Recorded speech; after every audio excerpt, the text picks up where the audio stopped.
He had always believed Emily was the one, the person he could trust without a single doubt. For 3 years, everything about their relationship felt steady, familiar, and safe. But all of that shattered the moment his phone lit up with a message from his cousin. Inside was a short video recorded at a crowded festival, filled letter 1 EDB music, lights, and laughter. And right in the center of the frame was Emily, not in scrubs, not at work, but in casual clothes, smiling like she didn't have a care in the world. Then she leaned in and kissed a man he had never seen before. His chest tightened as he replayed the clip, hoping he had misunderstood something. But no matter how many times he watched it, the truth stayed the same. Emily wasn't working late. She was out there with someone else, acting like the life they had built together meant nothing. When the video ended, he sat there in complete silence, staring at the dark screen like it might suddenly change and show him something different. But it didn't. The festival lights, the crowd, the laughter, the way Emily leaned into the stranger's chest before kissing him, all of it was burned into his mind. He let out a shaky breath, trying to steady the storm rising inside him. Anger, confusion, betrayal, disbelief. They all hit at once.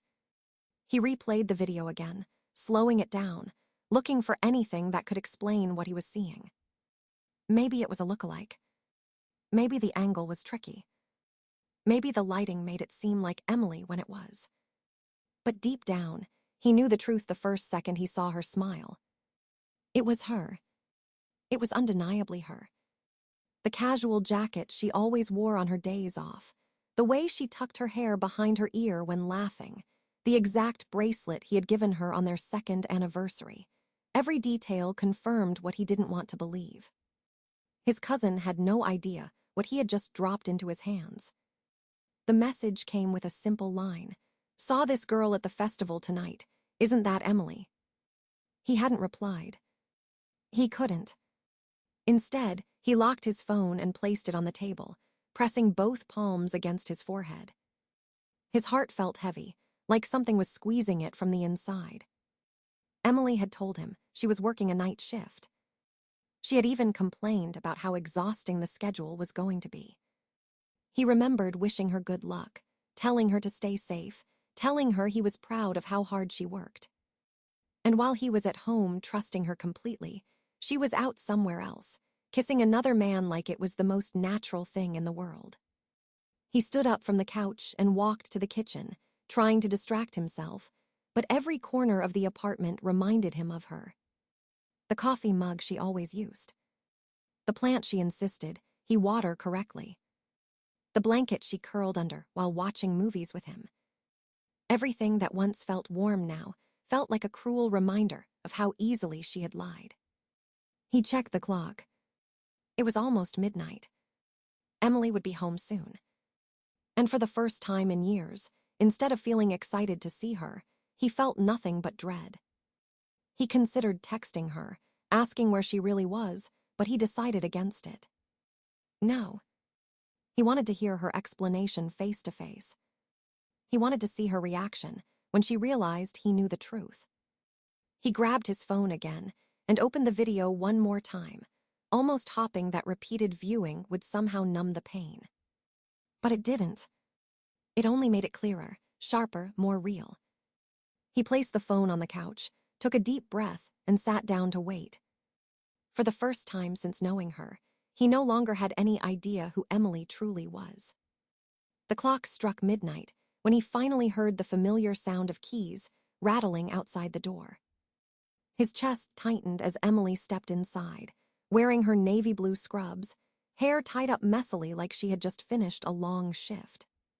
She let out a tired sigh, tossing her bag onto the counter without noticing the tension hanging in the room. "Hey," she said calmly, walking toward him.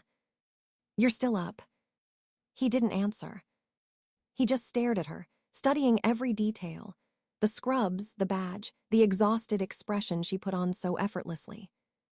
It all felt staged now. Emily froze slightly at his silence before giving a soft, puzzled laugh. "What's with the face? Rough day?" He swallowed hard and handed her his phone. Press play. Her smile faltered as she took the phone from his hand. The video started instantly, festival lights flickering across her face as she watched herself, dressed in casual clothes, laughing, leaning in, kissing a man she clearly knew. Her eyes widened a fraction, then narrowed. She paused the video halfway through and forced a shaky breath. "This means nothing," she said quickly. "It was just a stupid moment." He stared at her, stunned that this was her first reaction. "No," he said quietly. "This wasn't nothing, Emily." She scoffed, crossing her arms. "You're being dramatic. It was a harmless kiss. I had a drink, I was caught up in the moment. People kiss at festivals all the time." He felt anger rise, but he kept his voice steady. "You told me you were at work." "I didn't want to argue with you," she shot back. "You never like when I hang out with guy friends. You always get possessive." His jaw tightened. "That's not true, and you know it." But Emily didn't back down. Instead, she rolled her eyes, deflecting like nothing happened. "You're acting like I cheated, seriously, over a quick kiss." He looked at her in disbelief. "You lied, you kissed someone else, and you think this is my fault." She threw her hands up. "Because you're paranoid. I can't even have a social life without you freaking out." He shook his head slowly. "This isn't about a social life. It's about honesty." Emily's expression shifted, becoming cold and sharp. "You want honesty? Fine. You're suffocating sometimes. Maybe if you trusted me more, I wouldn't feel like I had to hide things." The words stabbed deeper than she probably intended, but she didn't take them back. Instead, she grabbed her bag again and marched into the bedroom like she was the one who had been wronged. He stood there, stunned, replaying every second of the confrontation in his head. Emily hadn't apologized. She hadn't shown guilt. She hadn't even hesitated to twist everything back onto him. For the first time that night, he realized something even more painful than the kiss itself. Emily wasn't sorry. Not even a little. And that hurt more than the betrayal ever could. The next morning, the apartment felt unnaturally quiet, as if the walls themselves were waiting for something to explode. He barely slept, replaying every word Emily had thrown at him, every excuse, every twist of blame. When she finally walked out of the bedroom, she looked nothing like someone who felt guilty. Her expression was firm, almost irritated, as if he had inconvenienced her with his pain. She poured herself a cup of coffee without looking at him. "So," she said flatly, "are we done being dramatic?" He stared at her, stunned by the coldness in her voice. "You lied to me," he said quietly. "You kissed someone else, and you made it sound like it was my fault." Emily rolled her eyes as she took a sip. "You keep saying kiss like it's some life-ending tragedy. It wasn't a relationship. It wasn't emotional. It was nothing." He clenched his jaw. "It wasn't nothing, and you know it." For a brief moment, her mask slipped, revealing irritation, not remorse. Then she shrugged. "Believe whatever you want." She grabbed her phone and held it close to her chest when he stepped forward. "Let me see it," he said. "No," she snapped immediately. "Why?" "Because you don't get to police my phone. I'm not some suspect you're interrogating." He felt the dread in his stomach grow heavier. "Emily, what else are you hiding?" Her refusal was answer enough. When he reached gently for her phone, she jerked back, nearly spilling her coffee. "Don't touch me," she hissed. Something in her reaction told him more than any confession could. He sat down, exhaling shakily. "I think we're done," he said quietly. Emily blinked, as if the words offended her. "You're breaking up with me, over this, seriously." He nodded. "I can't trust you." She let out a bitter laugh, shaking her head. "Well, that's your loss." She stormed into the bedroom again, leaving him alone in the living room, sitting with the kind of sadness that felt bone-deep. A few minutes later, he heard hurried shuffling, Emily desperately tapping on her phone, deleting things, swiping, clearing notifications. When she came out, Her expression was a twisted mix of anger and fear. "You're unbelievable," she muttered. "You're throwing away 3 years over something that meant nothing." He didn't answer. He didn't have to. After she slammed the door behind her and left, he stayed sitting in silence until his breathing steadied enough for him to pick up her tablet, which she'd forgotten on the couch. He opened the Messages app out of instinct. Dozens of texts filled the screen, all from the same name. Jason. The same man from the video. Their messages stretched back months. Flirting, inside jokes, late-night calls, plans to meet up on days she claimed she was working. His hands trembled as he scrolled. Everything he feared was real. And then came the final blow, a message from a coworker of hers, someone he trusted. "Yeah, everyone in the unit has noticed. Emily and Jason are always sneaking off. People have been talking for weeks." He closed the tablet slowly, feeling as if the air had been knocked out of his lungs. Emily hadn't just kissed someone. She had lived an entire secret life behind his back. And the truth he once begged for was now crushing him from every side. He spent the next few hours sitting on the edge of the couch, trying to process everything he had uncovered. Each new piece of information only deepened the sense of betrayal settling into his bones. But beneath the hurt, something else began to take shape, clarity. He wasn't going to scream. He wasn't going to beg. He wasn't going to fight for someone who had already chosen someone else behind his back. But he did want the truth exposed, if not for Emily, then for the other lives tangled in this mess. When he searched Jason's name online, it didn't take long to find him. Public photos, profile pages, tagged posts, Jason didn't hide anything. And that included the smiling woman in nearly every picture on his feed. A woman in military uniform. His fiancée. Her name was Anna, currently deployed overseas. The realization hit him like a cold wave. Emily and Jason weren't just being reckless. They were destroying someone else's future too. He dug deeper, scrolling through timelines and old posts. There were anniversary pictures, engagement celebrations, comments from friends congratulating the couple. And meanwhile, behind closed doors, Jason had been sneaking around with Emily for months. The hypocrisy made his stomach turn. He returned to Emily's tablet and checked the timestamps again. Texts at 2 a.m. Flirty selfies sent during her shifts. Plans to meet up in parking lots, hallways, nearby cafes. Everything added up to something far larger than a meaningless kiss, as she claimed. This had been ongoing, intentional and shameless. He sat back and let out a slow breath. If Emily didn't care about honesty, fine. If Jason didn't care about loyalty, fine. But Anna deserved to know. And the colleagues who had been made fools of deserved to know. And maybe, just maybe, Emily needed to finally face the consequences she always found ways to dodge. He began collecting everything. Screenshots of texts, call logs, social media interactions, photos of Emily and Jason together. And the festival video, the moment where all the lies finally cracked open. But the most damning evidence came from a security camera clip he stumbled upon by chance. One of Emily's coworkers, frustrated by her constant disappearances, had posted a short video online complaining about unprofessional behavior in the parking lot.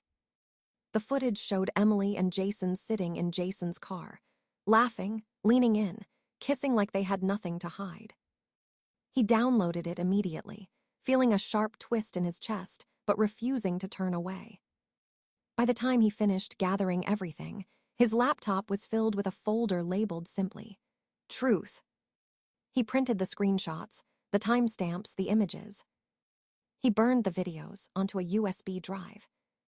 He placed everything neatly into a large manila envelope. Then he stared at it for a long moment, wondering if he was really about to do this. It wasn't revenge he felt. It was closure. It was accountability. It was the need to return the truth to the people who deserved it most. The next morning, he drove to Emily's workplace. He walked into the hospital like any visitor, calm and collected, the envelope tucked under his arm. He found her locker easily, third row, second from the left, the one she always used for her shifts. When no one was looking, he slid the envelope inside and closed the metal door quietly. He didn't smile. He didn't feel triumphant. He just felt done. Whatever happened next would be the result of Emily's choices, not his. For the first time since the betrayal began, the weight on his chest felt a little lighter. When Emily arrived at the hospital that morning, she walked into the locker room with the same confident stride she always carried. She greeted a couple of nurses, made a comment about being tired, and started rummaging through her locker. Then her fingers brushed against something unfamiliar. The manila envelope. She frowned, pulled it out, and stared at it for a moment, confused. There was no name, no note, just a thick, heavy packet of something she clearly didn't expect. The nurses around her were chatting, exchanging schedules and weekend plans. But the moment Emily opened the flap, everything changed. A stack of printed screenshots slid out first, hitting the bench with a soft slap. Then more papers followed, spilling across the floor. Every head in the room turned at the sound. Emily froze. On the ground were pictures of her and Jason at the festival, her texts, her call logs, photos of them together in the hospital parking lot. The USB drive clattered onto the tile. For a few seconds she didn't move, didn't speak, didn't even breathe. The color drained from her face as she tried to stuff everything back into the envelope, but it was too late. One of the nurses bent down to help, only to stop mid-reach when she saw the content. "Emily, what is this?" Her voice was quiet, stunned, almost pitying. Another nurse leaned closer, eyes widening. "Oh my God, that's Jason. Isn't his fiancée deployed?" Whispers spread through the locker room like wildfire. Emily shook her head quickly, her hands trembling as she grabbed the papers. "It's not what it looks like," she stammered. This is taken out of context." But no one believed her. The evidence was too clear, too detailed, too overwhelming. Someone picked up the printed message logs. Someone else lifted the photo of Emily kissing Jason in his car. Within minutes, every person in the room understood exactly what had been going on. The judgment in their eyes was sharp, unmistakable. Then someone muttered, "I'm sending this to Anna. She needs to know." Emily jerked toward the nurse who said it. No, please don't do that. It's not your place." But her voice cracked, desperate, and the plea sounded guilty instead of innocent. By lunch break, the entire unit had seen the evidence. Phones buzzed nonstop. Screenshots circulated. And within the hour, Anna, Jason's fiancée, received everything. She replied with a single message to one of the nurses. "Thank you, I deserve to know." The fallout hit instantly. Jason stormed into the break room, face red, demanding to know who exposed everything. When he saw Emily surrounded by coworkers staring at her, he panicked. He tried to deny, then to deflect, and finally, to everyone's disgust, he pointed at Emily and said she had been harassing him. The room erupted with disbelief. "You were the one all over her," a nurse snapped. "We've all seen it." Jason's reputation collapsed just as fast as his engagement. Anna called off the wedding. Friends unfollowed him. Supervisors began reviewing his conduct. Emily wasn't spared either. People avoided her in the hallways. Conversations stopped when she walked by. The looks she received were filled with disappointment, disgust, and betrayal. She tried to defend herself, but no one wanted to hear excuses anymore. By the end of the day, she sat alone in the staff lounge, trembling, staring at the scattered pieces of her life. Everything she thought she could control had slipped through her fingers. Everything she tried to hide was now laid bare for the entire department to see. And for the first time since the night it all began, Emily truly understood that there was no escaping the consequences anymore. Emily didn't go home that night. She drove to her best friend Lily's apartment, hopping for comfort, hoping anyone, would take her side. But the moment Lily opened the door and saw her tear-streaked face, her expression hardened instead of softening. "I heard everything," Lily said quietly. "You need to leave." Emily blinked, stunned. "What? No, I just need to explain." Lily shook her head, blocking the doorway. "You lied to him. You lied to Jason's fiancé. You lied to all of us. I'm done getting dragged into your messes." The words hit her harder than she expected. Emily looked around helplessly, as if someone might change their mind, but no one did. Eventually, Lily closed the door, leaving her standing alone in the hallway, gripping the straps of her bag like it was the only thing keeping her upright. He walked out of the cafe feeling lighter than he had in months, as if each step released another weight he had been carrying. The conversation with Emily had been painful, but it had finally closed a door that needed to be closed. There were no more questions, no more doubts, no more replaying moments trying to understand where things had gone wrong. He had heard her explanations, her apologies, and her regrets, and he had accepted all of it without anger. But acceptance didn't mean holding on. It meant letting go. As he stepped onto the quiet street, the evening air felt cool and steady against his skin, grounding him in a way he hadn't felt in a long time. He realized that the life he thought he lost wasn't a loss at all. It was simply making space for something new. He didn't know what would come next, and for once, that uncertainty didn't scare him. It felt like possibility. It felt like the first page of a story he hadn't written yet, but was finally ready to live.